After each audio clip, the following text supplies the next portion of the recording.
Bago natin i-cut, i-pins muna natin para secured yung dalawang sides. Kasi double yung cloth natin para sa left and right side. Pagkatapos i-pin, saka natin siya i-cut. Yung back side muna ang i-cut natin para andun pa rin yung front side na pattern.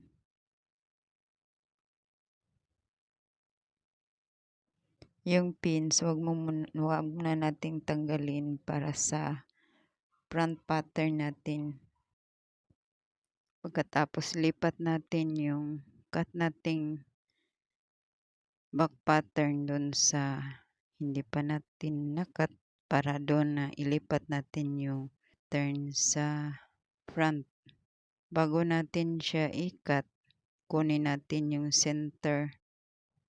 Tingnan muna natin yung may cut out doon, ating i-check kung hindi ba siya ma-include sa line. Tapos doon na natin kunin yung center at doon na rin natin i-base yung sa center lahat. Sa bottom line, sa hip line at saka sa waist line. Kailangan natin siya i-center para hindi siya maglilibag kapag tinahinan natin. Kasi pag hindi siya straight na nakahandag sa tela, pag katahin natin, pangit yung result sa kapag hindi siya center. Pati yung sa my legs kasi malayo yung distance niya sa knee.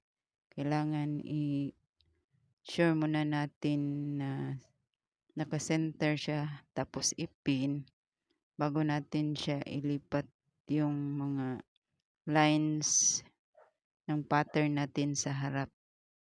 Sa Visayan language, para dili siya maglubag. Di ko kasi alam yung mga ibang term sa Tagalog. Magandang tips ito lalo na sa mga beginners na hindi pa alam. Kasi halatang halata yan kapag hindi naka-center. Kasi pag nagplansya tayo ng pants, kahit gaano mo siya i-straight, hindi talaga yan mag-straight kung hindi siya naka-center.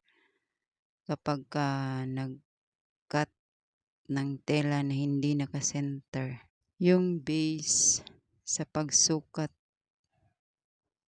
sa pag-cutting din, kung nahahalata nyo, hindi ako nagka-cut ng maliit lang na allowance. Binibigyan ko talaga ng extra na half-inch allowance para hindi tayo mag-uulit kapag may adjustment na gagawin depende sa demand ng client. Kung sa pagsukat niya gusto niya ng maluwag-luwag kunti, huwag lang masyadong malaki yung allowance kasi pangit naman siya tingnan kung masyadong malaki. Maliban na lang kung pang rental yung gagawin natin kasi ina-adjust natin yan siya kapag may magre-rent na naman uli na hindi kasukat sa ginagawa nating pants. Yung mga nakat na natin na mga extra, yun ang gagawin natin para pang zipper, pang paha, yung pang bulsa, yung pocket, para hindi naman siya masayang.